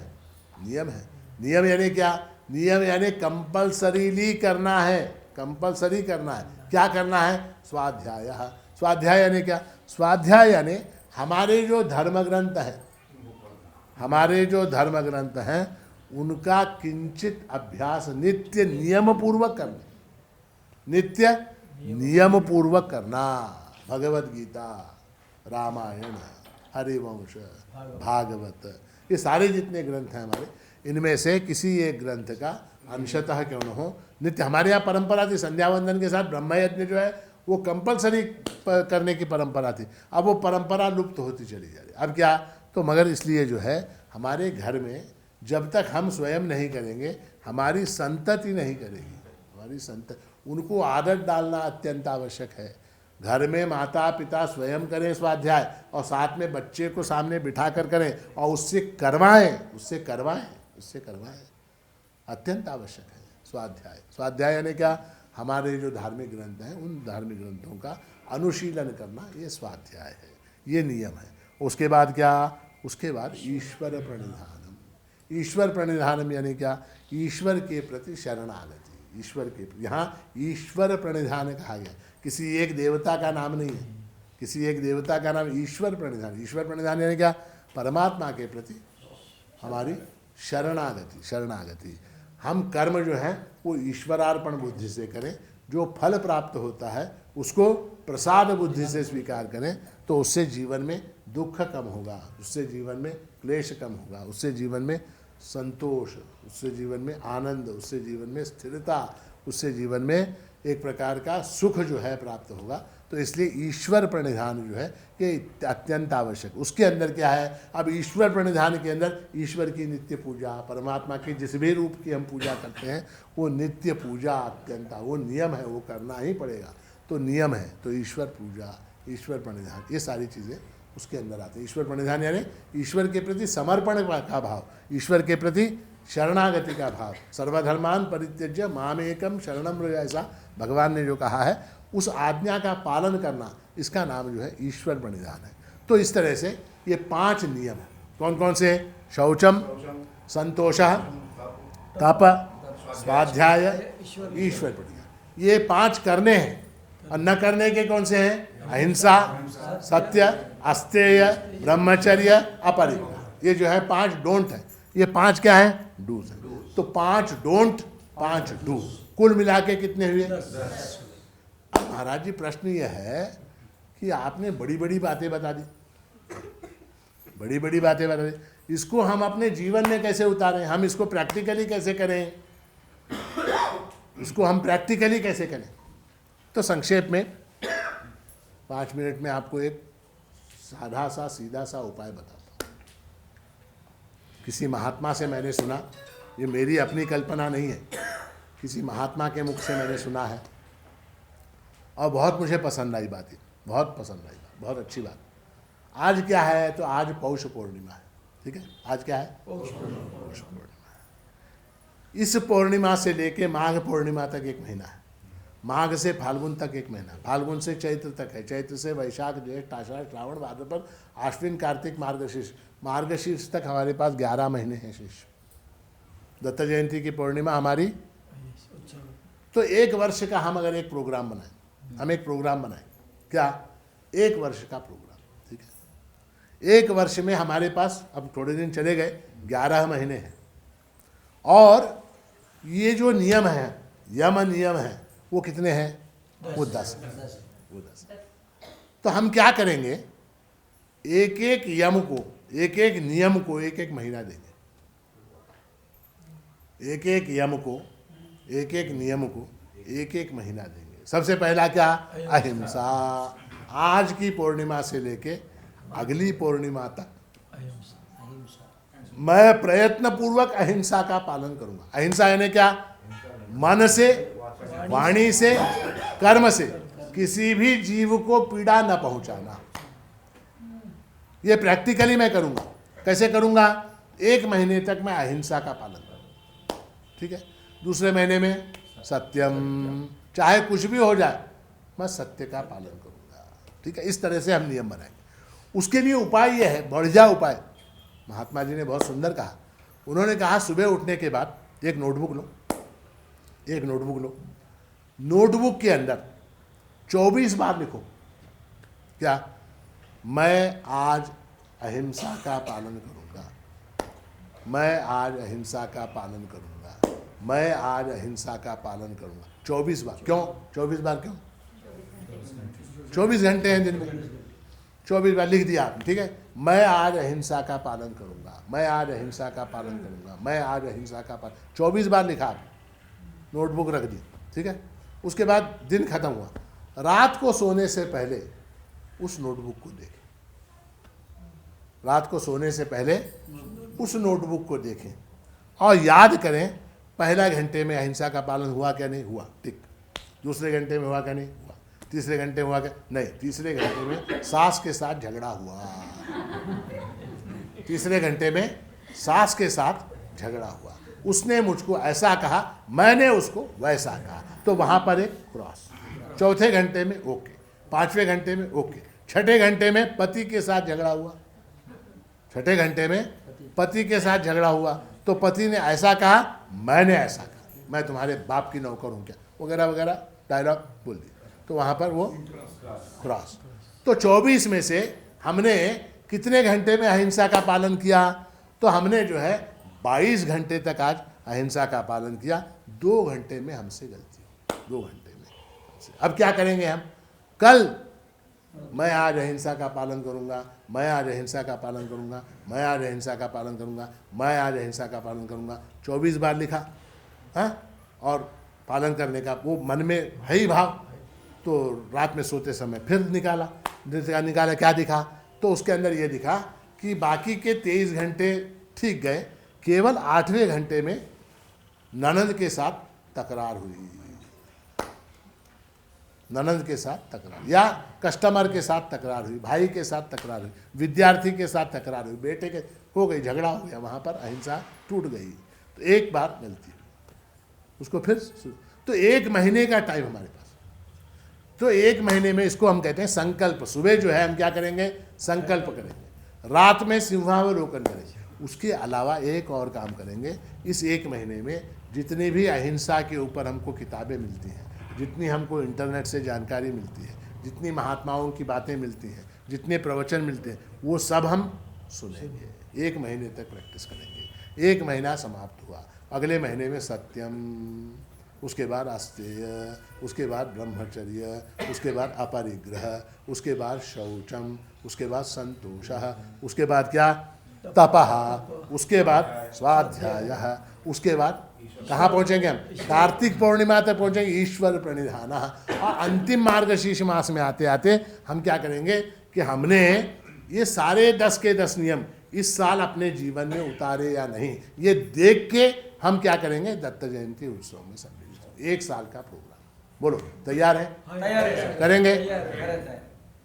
एक नोटबुक लेना है, हाँ, 10 पॉइंट है, 10 हैं। 1 महीना कौन सा, तो सबसे पहले अहिंसा, अहिंसा। और एक प्रश्न उत्पन्न था सर, पहले मेरा खत्म है, अहिंसा। तो 1 महीने में मैं अहिंसा, मगर उसमें ऐसा है, जब दूसरे महीने में जब सत्य का पालन करेंगे, उस समय अहिंसा को छोड़ना नहीं है, उसको साथ में लेना। माझा अहिंसाचा महिना संपला महाराज, आता कोंबडे खायला मोकळं। अहिंसा का महीना समाप्त हो गया, अब मैं मुर्गी खाने के लिए नहीं।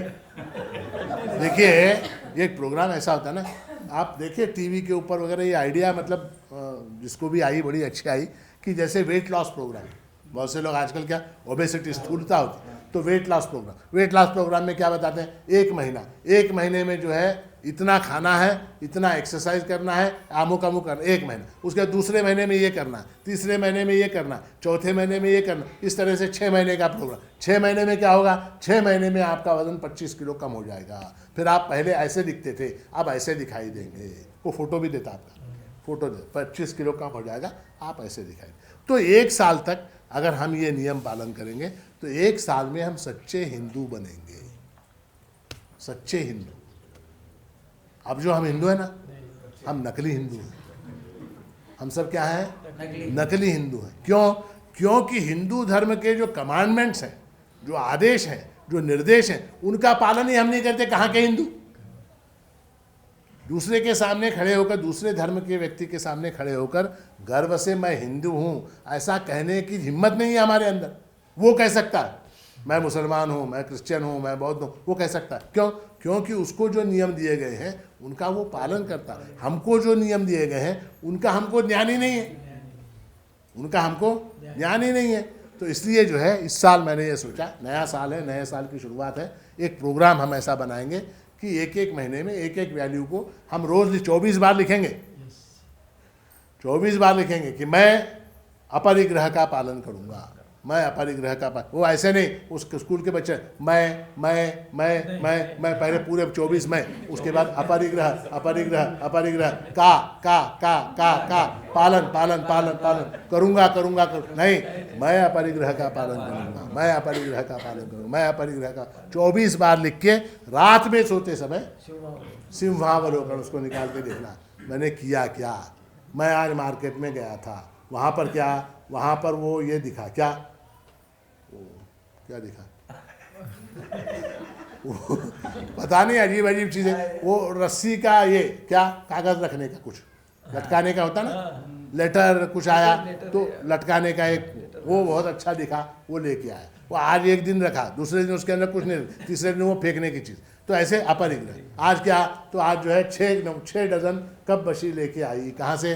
मार्केट से। पीने वाले कितने? 2। 6 डजन कप बशी। तो क्या हो गया, अपरिग्रह का वहाँ पालन नहीं हुआ, टूटा अपरिग्रह। आज क्या, 2 साड़ी खरीद के लेके आई, क्या हुआ, वहाँ अपरिग्रह टूट गया। घर में 300 साड़ियाँ रहते हुए फिर 2 साड़ियाँ क्यों, अपरिग्रह टूट गया। तो इसलिए जो है इस तरह से 24 बार लिखना, मैं ब्रह्मचर्य का पालन, मैं अस्तेय का पालन करूँगा, मैं शौच का पालन करूँगा। 24 बार लिखना है और रात में फिर उसको पढ़ना है। हाँ, और ये याद करना क्या, कौन से नंबर पे, कौन से घंटे में गलती हुई, स्लिप हो गए। ठीक है, स्लिप होता है आदमी, मोटरसाइकिल चलाने वाले का बैलेंस जाता है, बैलेंस जैसे ही जाता है उसका, वो अपने पैर को ज़मीन के ऊपर टिकाकर फिर बैलेंस को रिगेन करता है, उसी को ड्राइवर कहते हैं। तो इसलिए जो है मैं प्रभु महाराज के चरणों में ये प्रार्थना करता हूँ कि वो आपको सद्बुद्धि दें, वो आपको प्रेरणा दें। और ये एक जो हमने आज एक सोचा नए साल के उपलक्ष्य में, ये जो सोचा, इस नियम का पालन करते हुए ये जो 10 कमांडमेंट्स हैं, 10 आदेश हैं, इनका पालन करने की, इनका पालन करके उसके ऊपर खरा उतरने की बुद्धि जो है प्रभु महाराज हमको, आपको, सबको दें। ऐसी मंगल कामना करते हुए और आप सबको शुभाशीर्वाद देते हुए, आपका सबका शुभ हो, आपका सबका मंगल हो, आपका सबका कल्याण हो, ऐसा आशीर्वाद देते हुए आज के इस प्रवचन को यहाँ विराम देता हूँ। अवधूत चिंतन श्री गुरुदेव दत्त सद्गुरु माणिक प्रभु महाराज की जय।